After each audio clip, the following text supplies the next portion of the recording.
Hope you're well. Welcome to week one, day 1, 2 and 3 actually, because I'm going to do a run through of the whole week, but welcome to week 1 of the Zero to Hero bar muscle up program. Now, what I'm going to do is I'm going to talk you through the sessions, how they work, some of the progressions, and can I explain some of the drills that we're going to be using. Some of these might be very, very new to you, and some of these might be the same, but I'm just going to basically talk through some of the kind of coaching cues, points of performance that I want to go through, so hopefully we can get tucked right into this kind of bar muscle up and get you your first bar muscle up. This week, we're going to get stuck into a couple of pieces. One is going to be introducing the bar muscle up fundamentals and some of the kind of key shapes that we're going to look to hold in week 1 and then transition all the way into week 6, and keeping the same hollow and arch position. A lot of these things you might not know of, I'm going to teach you about. We're going to get into some of the drills that we're going to get stuck into and the progressions for those. And then session 3, which is probably my favourite, and arguably maybe the most important, is the strength training accessory drills that you're going to be doing. These are so important because a lot of people can have the ability to hold certain positions, but they're not strong enough to hold them for very long or strong enough to actually get them over the bar. So that's why I had a prerequisite with week 1 of this bar muscle program, that you had to be able to do 10 to 15 unbroken kipping toes to the bar. You had to be able to do sets of 5 on dips. You had to be able to do sets of 5 on strict pull-ups. If you've got those, you've got a reasonable base strength. Now, the higher that those numbers are, the higher your chance is going to be to achieve a bar muscle up. So if you're someone with 10, 15, 20 unbroken pull-ups, getting a bar muscle up is going to be very, very easy for you. If you're someone that's got 3, 4 or 5 strict pull-ups and they're a struggle, it's going to be difficult. That's why the strength training accessory sessions are actually more valuable than some of the drills. Depending on where you're at, I have in the drills twice per week and I have the accessory session once per week. Now, that can change. If you feel like you are let down by your strength, then follow the strength training twice. Double up on that. If you feel like you're held back by your skill, you're really, really strong, but you just can't get the skill, then double up on the skills. That's where you can be your own coach in a way, and you can identify your own strengths and your own weaknesses.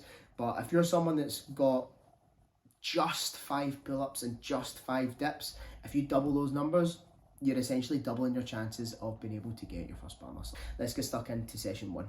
Now, session 1, you're starting off with a bit of a warm-up. So you've got 3 rounds of 10 to 15 banded Y-rays, 15 to 25 banded pullovers, and 10 kip swings. Now, what is very important here is that you do not skip that. Right? You focus on your technique, you focus on moving correctly. On the Y-rays, you keep your triceps locked out. So you keep your triceps locked out. On the pullovers, the exact same thing as the Y-rays. You want to keep your elbows locked out. And essentially on the pullovers, what we're doing is we're mimicking the exact action that you do on a bar muscle up, is where you close that angle between the bar, your arm, and your body. The more you close that angle with straight arms, the more chance you've got of transitioning over the bar. And then the kip swings, you're looking to have your feet really, really tight and only move through your shoulders and not through the legs. As we get into the main session, the first one is going to be jump into a hollow, into arch, into hollow. I've got a video here where I'm going to try and break down what that looks like. That's the kip swings. The video doesn't work. As we jump into exercise A, which is the jump into hollow, into arch, what I'm looking for in here is when you're jumping up, you start with a slight step back from the bar. So you'll see that I've had my hands pointed out at 10 and 2, and then I'm just about a hand's distance away from the rig. So that way I know when I jump up onto the bar, I'm able to jump up and get straight into that hollow position. Hollow position, essentially you want your feet in front of the bar and your head and chest behind the bar, with legs straight, arms straight, and core nice and tight, thinking about bringing your rib cage down, right, or bringing your sternum and your belly button closer together. Now, when you're in that position, in that hollow position, you want to stay in that position for as long as you can. Then when you transition into arch, you're essentially going to push your hips through. You're going to allow your head and chest to follow, and then your feet go behind the bar. Now, in this arch position, it's a lot shorter than the hollow position, so you're then going to snap back into that hollow by pulling down on the bar with straight arms into that hollow position, and then you're going to drop down.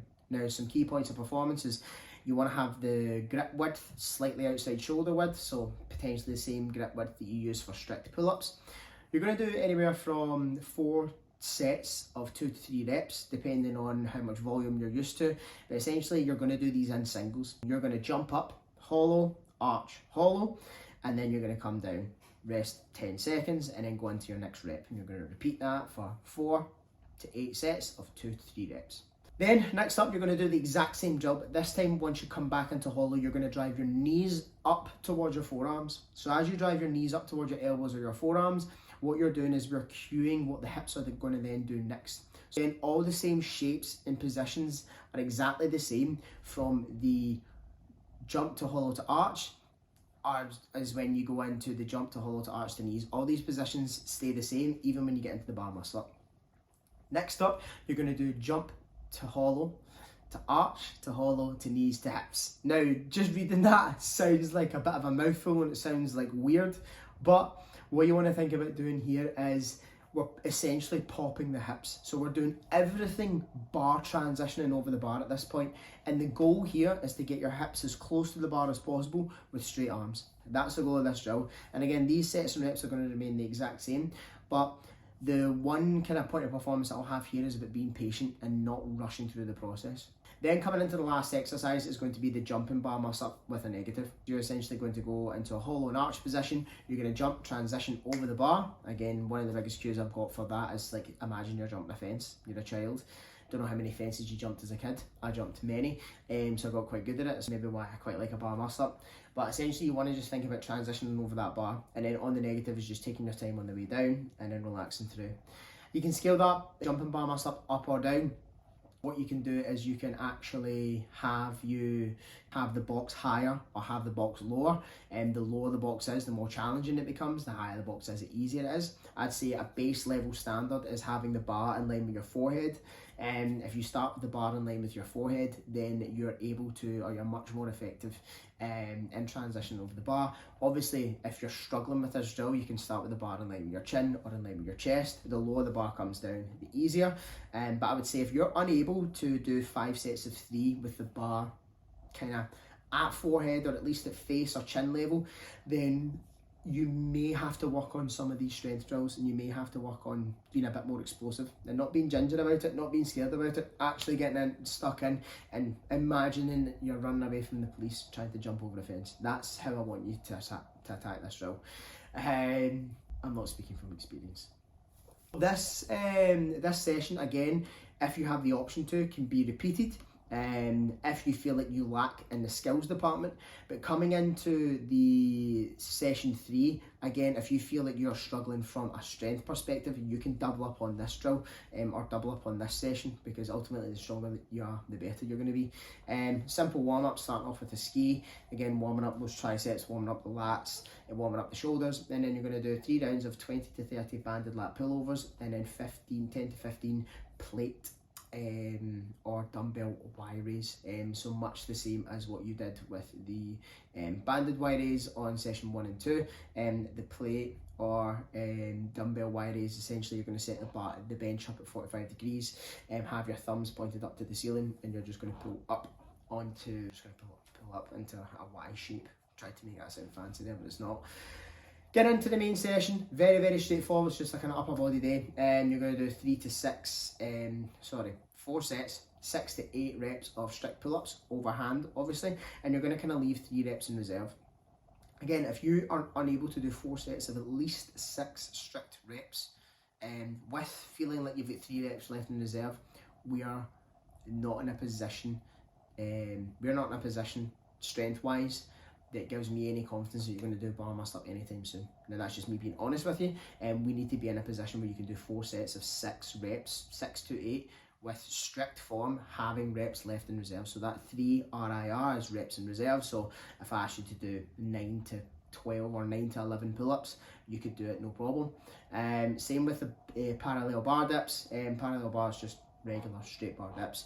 Again, if you're unable to do 4 sets of 6, 7, 8, 9, 10, 11 reps with 3 reps left in reserve, we're not there from a strength perspective. If you feel that you have to add a band to your strict pull-ups, or you have to add a band to your parallel bar dips instead of adding weight, we're not where we need to be quite yet. We need to maybe work on these a little bit longer. And this 6-week program is still going to serve you. It's still going to be beneficial for you, but we just might struggle a little bit.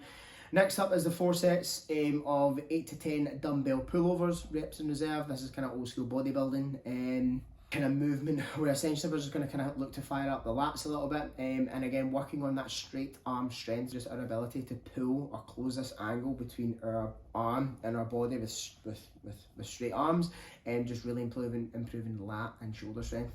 Supersetting that with 8 to 10 incline dumbbell bench press. Again, these weights are kind of down to at least holding some reps in reserve. As the session progresses or as the weeks progress, we're going to cut down those reps in reserve, so we're going to look to try and either up the weight or up the intensity. Rest times between all these things as well, guys, is just as needs. I'm not too precious over my rest times. Essentially, I want you to perform these sessions with as much quality as possible. I don't want you just firing through it. Every rep has to be kind of diligently performed.